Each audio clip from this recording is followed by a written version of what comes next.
네, 안녕하세요. 차트 선생입니다. 자, 오늘은 에리스 머티리얼즈가 하는 일보다는 기본적인 차트 분석, 왜 이러한 차트들이 만들어지고 이러한 구간이 왜 지금 구간이 좋은 차트고 괜찮은 차트인지 이거에 대해 설명을 좀 드리면서 단기적으로 1월 12일까지 주가가 올라갈 수밖에 없는 이유들에 대해 좀 말씀을 드리겠습니다. 자, 첫 번째로 차트를 일봉으로만 딱 보면은 사실 뭐 없잖아요, 그죠? 올라갔다가 조정받고 다시 반등한다 이렇게 보여지는데, 우리가 차트를 볼 때는 항상 뭘 봐야 되냐면은 분봉, 일봉, 주봉, 월봉을 체크해야 됩니다. 월봉 같은 경우는 어떻게 좀 장기적인 흐름을 보는 거고, 주봉 같은 경우는 중기적인 흐름, 일봉은 단기적인 흐름, 분봉은 단기적인 흐름, 단타 흐름에서 분봉 많이 보죠. 자, 그래서 우리가 지금 체크해 볼 거는 주봉 말고요, 일봉하고 분봉을 좀 체크해 볼 겁니다. 오늘 두 개 집중적으로 분석할 거니까 시작 전에 구독과 좋아요 꼭 눌러 주시고요. 자, 시작하겠습니다. 먼저 일봉 보기 전에 분봉부터 체크해 볼게요. 자, 5분봉 체크해 볼 건데 기본적인 차트 분석 하나 하겠습니다. 기본적인 차트 분석. 자, 보시면은 이 구간에 갭이 떴죠. 갭이 떠면서 거래량이 밀려 들어왔으니까 이 구간이 기본적으로 뭐가 돼요?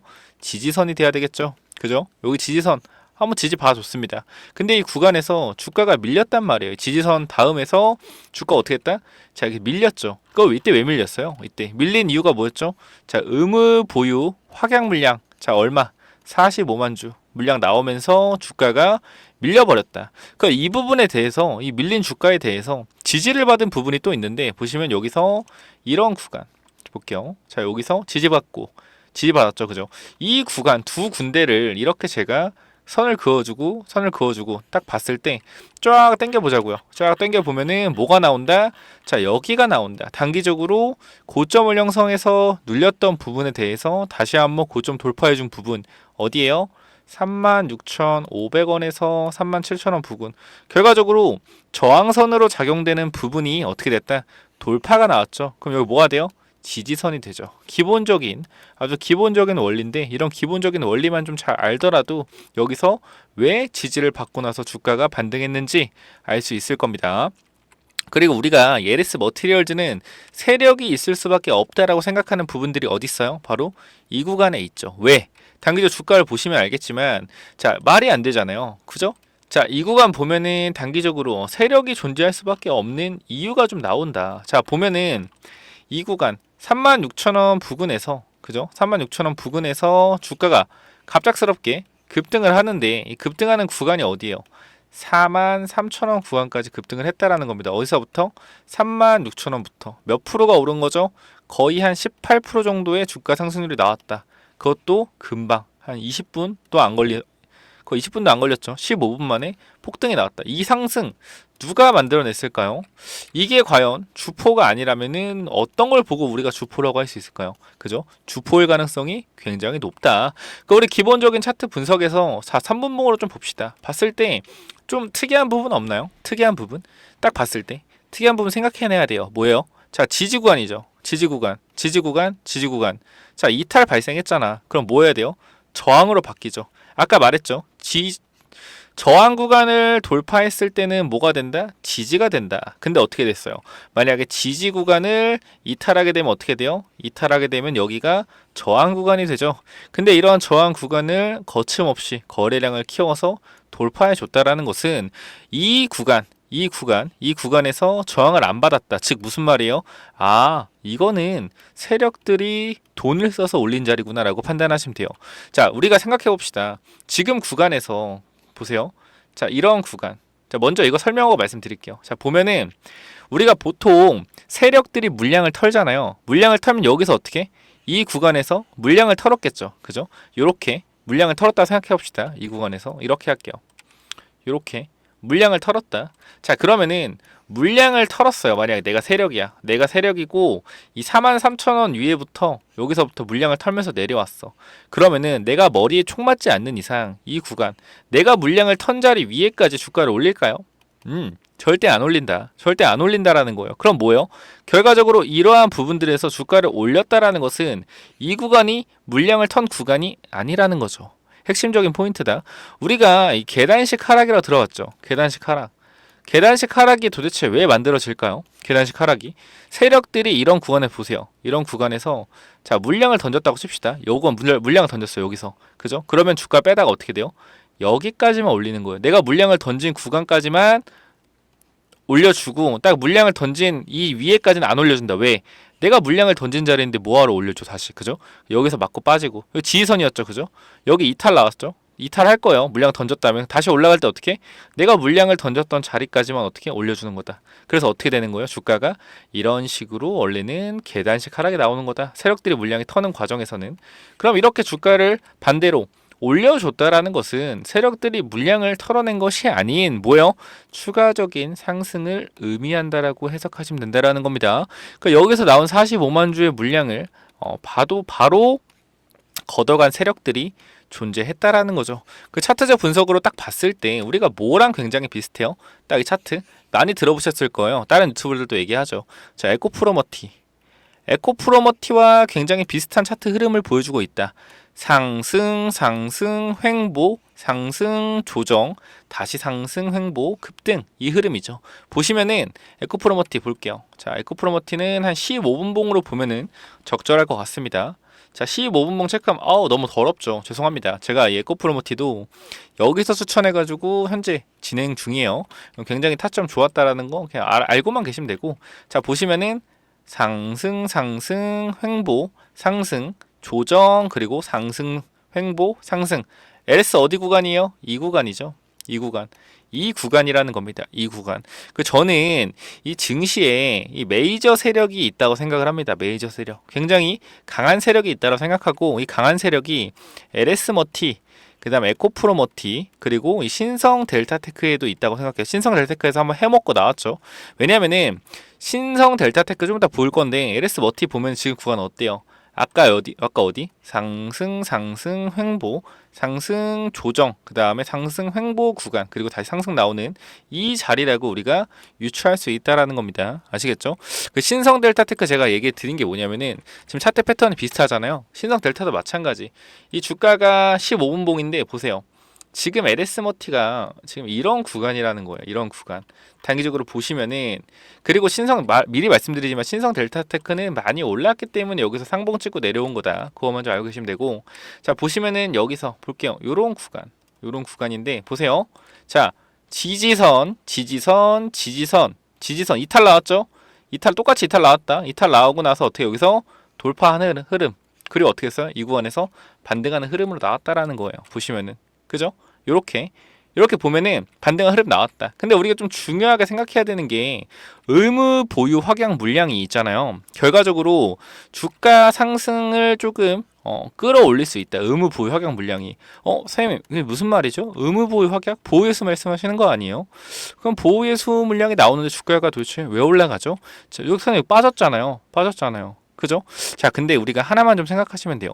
보호예수 물량이 나오기 전까지 주가가 올라간다고 생각하면 됩니다. 왜? 보호예수 파는 애들도 물량을 어떻게? 비싸게 팔고 싶어요. 비싸게 팔고 싶다. 그렇기 때문에 주가를 어떻게? 그 전에 미리 끌어올리고 물량을 정리하고 나서 보호예수 물량에 던지는 거다. 이렇게 좀 보시면 되고요. 현 구간에서 단기적으로 보호예수 물량 한번 나왔죠. 한번 나오고 나서 다시 한번 주가 올라가고 있는데 이유가 뭐다? 1월 12일에 나올 105만 주에 대한 보호예수 물량이 아직 남아있다라는 겁니다. 무슨 말인지 알겠죠? 그래서 우리가 이 부분에 대해서 반드시 어떻게 체크해야 된다. 1월 12일에 나올 보호예수 물량. 자, 언제예요? 자, 날짜 보겠습니다. 자, 보시면은 1월 10일. 다음 주 금요일이네요. 그럼 우리가 이전에 하락을 했던 걸 생각해 봤을 때, 그럼 미리 좀 주가가 선반영돼서 올라갈 수도 있겠다, 이번 주에. 좀 그런 생각을 해볼 수 있겠죠. 단기적으로. 그래서 제가 예시를 하나 보여드릴 건데 자 T3라는 종목이에요. T3라는 종목인데 제가 옛날에 이 종목으로 재미를 많이 봤거든요. 이때 당시 제가 데리고 있던 회원분들께 이 T3 종목을 추천드렸는데 이유는 간단했어요. 뭐냐면은 자 보호예수 물량이 나올 거다. 보호예수 물량이 나올 건데 이 보호예수 물량을 팔아먹기 위해서 주가를 끌어올릴 거다라고 얘기를 했어요. 자 보시면은 날짜를 잘 보셔야 됩니다, 여러분. 자 지금 구간에서 T3라는 종목 딱 봤을 때 상장 언제 했죠? 상장 날짜 체크해 볼게요. 11월 17일 2022년도 11월 17일 자 3개월 후가 3개월 후가 언제죠? 자, 2023년도 2월 17일이죠. 그죠? 이렇게 되잖아요. 제가 이거를 이때 추천드렸어요. 이유는 한 가지다. 보호예수 물량이 2월 17일 나오는데 그 전에 주가가 올라갈 것이다 라고 말씀드렸습니다. 자, 보호예수 물량 체크 한번 해볼게요. 자, 금강원 공시 들어가서 2022년도로 가야겠죠. 그죠? 들어가서 01101 쳐가지고 투자 설명서를 가면은 그때 당시 보호예수를 볼 수 있습니다. 전체 문서에서 보호예수를 딱 검색하면 되죠. 검색하면은 자, 나올 겁니다. 여기 나오죠. 보호예수 물량 크게 해서 보겠습니다. 3개월짜리만 체크하면 되겠죠. 3개월짜리. 자, 335만 주 그리고 이렇게 거의 1000만 주 가량 되는 엄청난 물량들이 있었다라는 거예요. 누가? T3가. 그래서 이 보호예수 물량을 팔아먹기 위해서 주가를 끌어올릴 거다라고 말씀드렸고 어떻게? 적중했다라는 겁니다. T3도. 그죠? 이런 보호예수 물량 나오기 전에 어떻게 우리가 기회로 삼을 수 있다라고 좀 말씀드릴게요. 그럼 LS 머티리얼 지금 구간에서 우리가 뭐 할 수 있다? 요 구간 기회로 삼을 수 있는 구간이겠다. 그리고 에코프로 머티 아까 차트 비슷하다 했죠. 머티를 봤을 때 현재 구간이 이런 구간이라고 하면은 추가적인 상승이 한 번 더 나올 수 있는 부분이 분명하게 있으니까 우리 뭐 하자? 1월 12일 전에 분명하게 단기적인 상승이 나오고 나서 또 조정을 받을 겁니다. 다음 보호예수 물량이 나오기 전까지. 그러니까 이런 부분들에 대해서 우리가 뭐 하면 된다? 대응하면 된다라고 좀 말씀드리고 싶어요. 선생님 어떻게 대응해요? 자, 볼게요. 우리가 주가가 이런 식으로 우상향합니다. 우상향하죠. 주가는 우상향하는데 우상향하는 도중에 상승 하방 자, 이러한 흐름의 패턴들이 많이 나타난다라는 거예요.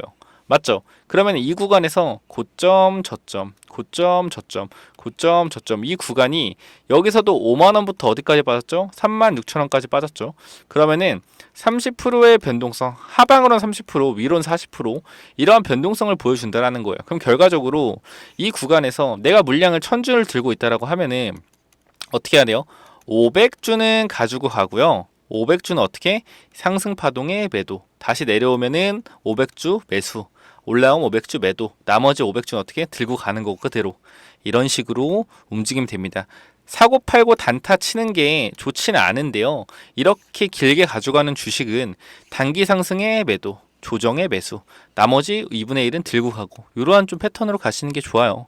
그러니까 이런 패턴들 제가 확실하게 어떻게 해야 되는지 알려드릴 거니까 자, 위에 번호 있죠. 010-9201 자, 6329 이쪽으로 뭐라고 보내면 됩니까? 이쪽으로 LS라고 두 글자만 남겨주세요. 현 구간에서. 그러면 제가 이 LS 관련돼서 이 구간 어떻게 해서 우리가 잡아가야 되는지 어디서 타점을 단기 고점에서 매도하고 이러한 구간에서 매수해야 되는지 확실하게 좀 알려드리겠습니다.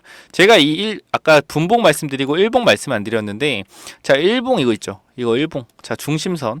굉장히 중요한 부분입니다. 중심선. 일봉을 볼 때는 항상 우리가 이 중심선이라는 걸 잘 체크해야 돼요. 이게 뭐냐면은 주가가 이렇게 양봉이 있죠. 양봉이 있습니다.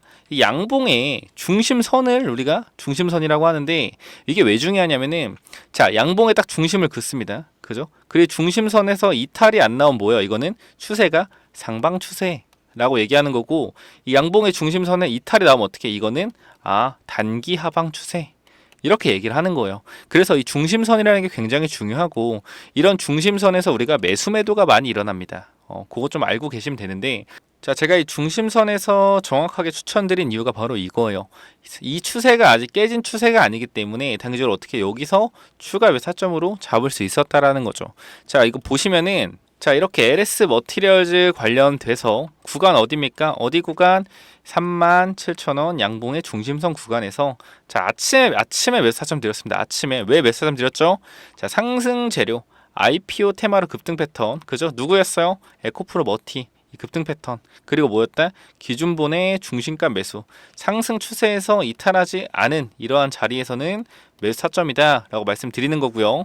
그리고 보호예수 물량으로 하락 예상. 자, 45만 주 물량 있죠. 단기 하락. 이 하락이 어떻게? 중심값에서 매수해야 된다라고 정확하게 타점 드렸습니다. 자, 요거 문자 단기적으로 위에 번호 010-9201 자, 6329 이쪽으로 LS라고 남겨주시면은 이 단기적인 타점 알려드리니까 LS 남겨주시면 될 것 같고 문자 보내기 귀찮다 하시는 분들은 그냥 텔레그램방 들어오셔서 제가 지속적으로 브리핑 해드리니까 이 브리핑대로만 조금 하시면 될 것 같습니다. 아시겠죠? 현 구간에서 우리가 제일 중요하게 생각해야 되는 부분은 한 가지입니다. 한 가지. 뭐요? 이 1월 12일에 나오는 105만 주에 대한 보호예수 물량을 어디까지 끌어올려서 매도할 것이냐, 이거에 대한 제가 이러한 평균 상승폭을 계산해서 에코프로 머티, 그 다음 신성 델타테크 전부 다 비교해서 상승폭이 어느 정도 나올지 제가 단기적인 목표가도 설정해 드릴 테니까 어떻게 매도하시고 절반만 내려오면은 다시 추가 매수하는 이런 흐름으로 보시면 됩니다. 에코프로 머티 같은 경우도 이 구간에서 단기적으로 강한 상승폭이 나왔죠. 그리고 조정이 나왔기 때문에 2분의 1 매도하고 다시 사는 방향으로 가면 굉장히 좋을 것 같고, 그 중요한 건 LS 머티리얼즈도 굉장히 신기한 게 이 상승, 이 에코프로 머티 고점에서 저점까지 마이너스 28%가 떴는데요. 그죠? LS 머티리얼즈도 마찬가지입니다. 단기적으로 이 고점에서 이 저점까지 아까 말씀드렸지만 정확히 마이너스 28% 정도의 조정을 보였다라는 거예요. 결과적으로 LS 머티가 현재 에코프로 머티를 따라가고 있는 그림으로 보시면 될 것 같고, 현 구간에서 추가적인 상승 나올 수 있다라는 거 반드시 기억을 하시고요. 이 매도 타점도 확실하게 좀 잡아가시기 바랍니다. 제가 이 5만원 구간에서도 지속적으로 여러분께 단기 매도 2분의 1 매도하시고 여기서 다시 2분의 1 매수하세요 라고 말씀드린 것처럼 이 상승하는 이 상방 추세에서 고점 저점 고점 저점 정확하게 매도 매수 타점 드릴 테니까 반드시 체크하시면 좋을 것 같습니다. 아시겠죠? 자, 보시면 알겠지만 이런 식으로 대응을 확실하게 해드리고 있고요. LS 머티리얼즈 같은 경우도 5만원 구간 저항 때 계속 말씀드린 부분입니다. 라운드 피경. 그 단기적으로 수익률도 이렇게 우리 텔레그램방 나오고 있으니까 반드시 텔레그램방 LS라고 두 글자만 남기셔서 반드시 좀 참여하시기 바랍니다. 이 구간에서 여러분들 혼자 하시는 것보다 같이 하시는 게 조금 더 편하지 않을까 생각이 되고, 이 구간 말고도 제가 계속 이 앞에 구간에서 단기적으로 매도해야 된다라고 말씀을 드리고 있는 부분 꼭 체크 좀 해주시고요. 이러한 라운드 피겨 부분, 단기적인 저항선 부분 우리가 대응해야 된다 라고 말씀드리는 부분, 물량을 가지고 가지만 단기적으로 사고팔고 하는 물량도 쟁겨놓고 우상향 추세에서 상방 하방에서 매도 매수하는 이러한 타점으로 수익을 극대화하는 전략으로 가셨으면 좋겠습니다. 아시겠죠? 제가 요즘에 제가 조금 이런 텔레그램 방에서 LS 머티리얼즈 얘기도 많이 하지만 이 경제 관련된 부분 이러한 얘기도 굉장히 많이 하거든요. 자, 이게 뭐냐면은 우리 지금 부동산 PF 문제 굉장히 심각해요. 이거 여러분들이 좀 알고 가셔야 되는 문제인데 굉장히 심각한 문제다. 프로젝트 파이낸싱이라고 이제 분양할 때 미리 좀 설계를 해서 땅 같은 거 그리고 건축 자재 이런 거를 이제 파이낸싱 대출 받아서 투자를 하는 겁니다. 그래서 이게 분양할 때 어떻게 한다? 이 분양금으로 돈을 갚는 건데 이게 수익률이 굉장히 높아요. 수익률이 높아서 많은 증권사들이 참여하고 저축은행 많이 참여했다. 저축은행 같은 데도. 근데 이런 부분들에서 이제 문제가 생기고, 이게 문제가 생기면 나중에 회사채에도 문제가 생기거든요. 이런 문제들이 나중에는 이제 회사채까지 번져서 좀 굉장히 힘든 상황이 올 수가 있어요. 이런 부분에 대해서 여러분들 공부시켜 드리려고 영상도 하나 찍었거든요. 영상 그거 제가 뒤에다 넣어 드릴 테니까 좀 보시면 되고, 자, 그 영상이 뭐냐면요. 자, 이게 지금 굉장히 심각한 상황으로 가고 있거든요. 아시겠지만 태영건설 같은 경우도 워크아웃을 신청했습니다. 우리나라 건설사 도급 순위 13위에요. 그죠? 그럼 얘네들이 지금 워크아웃 신청을 했고 이제 부동산 관련돼서 지속적으로 이슈가 나올 텐데, 이거 관련돼서 부동산 가격이 단기적으로 빠지고 있고 한번 밑바닥을 찍을 때가 올 겁니다. 이때가 뭐한다? 경매장이 가장 활발할 때죠. 자, 우리 부동산 경매 같은 경우는 어디서 하죠? 법원에서 합니다. 법원에서. 그래서 경매장 관련주가 있을까 많이들 생각을 하시는데 정확히 말하면 경매장 관련주 자체는 없어요. 근데 이 부동산 경매 관련돼서 지속적으로 이익을 창출하는 회사는 있습니다. 그러니까 부동산 경매로서 부가적인 이익을 창출하는 거죠. 그러니까 영업이익이 아닌 뭐요? 단기 순이익. 단기 순이익을 어떻게? 부동산 경매로서 지속적으로 창출하는 회사가 있다라는 거예요. 그러면은 이 회사 같은 경우는 부동산 경매에 관련돼서 굉장히 많은 노하우들이 있을 거고요. 이번에 PF가 터지면서 많은 경매 물건이 쏟아진다라고 하면은 이 회사에서 대거 매입할 가능성이 굉장히 높겠죠. 그럼 여기서 어떻게 영업이익을 극대화하는 것이 아닌 단기 순이익을 극대화하면서 뭐 할 수 있다? 시장에서 지수가 빠져도 주가가 빠져도 어떻게 단기 순이익 폭발적인 증가로 뭐 할 수 있다? 주가가 반등 시에 엄청나게 빠른 속도로 반등할 수 있다라는 겁니다. 그러니까 우리가 하나만 생각해 보면은 PF가 만약에 망가지게 되면요. 어떻게 돼요? 결과적으로 나중에 끝에 와서는 회사채에도 문제가 생깁니다. 회사채. 회사채가 뭐예요? 회사에서 발행하는 채권. 자, 우리가 우리 회사에서 예를 들어서 너희가 1,000억 빌려주면은 은행권 이런 데서 너희 한 얼마 받냐? 5% 받냐? 근데 우리 회사 빌려주면은 우리가 7% 줄게. 7%. 자, 요렇게 회사채 시장이 있는데 여기 시장에서도 어떻게 자금 조달 문제가 생길 수 있다라는 거죠. 그러니까 이러한 부분들 때문에 회사가 유동성 공급이 위험해지는 시기가 분명하게 올 수밖에 없어요. 만약에 PF가 터진다라고 하면요. 그럼 전체적으로 주가 지수는 어떻게 되겠죠? 주가 지수는 무너질 수밖에 없다. 단기적으로. 그죠? 그럼 이때 과연 우리가 무슨 주식을 사야 될까? 중요한 거는 무너지더라도 빠르게 반등할 수 있는 회사를 사야겠죠. 그죠? 그 이 반등 시기에는 어느 정도 PF 문제가 해결됐을 때 반등할 거고요. 그죠? 그럼 여기서 이 PF 관련돼서 이 경매장에서 지속적으로 물건을 사서 큰 수익을 얻는 회사가 있다라고 하면은 이 회사가 만약에 이번에 어떻게 되겠어요? 경매로 물건이 쏟아지면은 이거를 저가 매수해서 PF 사태가 해결될 때 또 위에서 수익을 얻겠죠. 자, 이러한 회사가 딱 두 군데 있습니다. 딱 두 군데 있는데 요거 제가 필요하신 분들은 자 010-9201 자 6329 자 이쪽으로 PF라고 두 글자만 좀 남겨주시면 될 것 같아요. 관련주 두 개 있습니다. 자 보면은 금융권 부동산 PF 잔액 추이인데 자 PF가 지속적으로 위험함에도 불구하고 계속 늘어나는 이유가 저는 굉장히 궁금합니다. 자 집값이 2022년도에 정점을 찍고 나서도 어떻게 이렇게 추가적인 PF의 투입이 이루어졌는지 굉장히 의문이에요. 집값이 고점을 찍었으면 어느 정도 이 PF 관련된 위험성이 분명히 나왔을 텐데도 불구하고 2023년도에 이렇게 많은 투자가 이루어졌다라는 것은 이 회사, 이 증권사나 이런 쪽에서 이렇게 많은 PF 투자가 이루어졌다라는 것 자체가 리스크 관리가 안 됐다라는 거고 이런 기본적으로 눈에 보이는 회색 코끼리 이런 회색 코끼리가 다가오고 있음에도 불구하고 대응 못했다. 그럼 앞으로 우리 눈에 안 보이는 문제들이 굉장히 많이 생길 거란 말입니다. 그죠? 자 그럴 때마다 주가 지수가 흔들리는 상황이 올 거고요. 그리고 나중에 반등할 때도 가는 놈만 갈 겁니다. 그때보다 이 바로 경매장 관련주 경매로 수익을 굉장히 많이 내고 있는 회사가 주가가 폭등할 가능성이 높겠죠. 자 보면은 금융권 부동산 PF 연체율 추이인데 자 은행 같은 경우에는 굉장히 안전한 모습을 보여주고 있는데 중요한 게 어디입니까? 증권이에요. 증권. 자 증권과 어디가 위험합니까? 저축은행. 이쪽이 많이 위험하다라는 거예요. 지속적으로 저축은행 같은 경우는 연체 추이가 높아지고 있습니다. 그럼 이거에 대해서 분명하게 태영건설이 먼저 스타트를 끊었고 지속적으로 이슈가 나올 수밖에 없는데 이거 관련돼서 이 경매장 관련주가 분명하게 부각을 받을 수밖에 없다라는 겁니다. 근데 이 종목 아는 사람이 거의 없죠. 왜? 재무제표를 뜯어보지 않기 때문에 단기 순이익이 나면 많이 났네. 끝이에요. 근데 제가 알아본 결과는 경매로 많은 수익을 얻는 기업이 있습니다.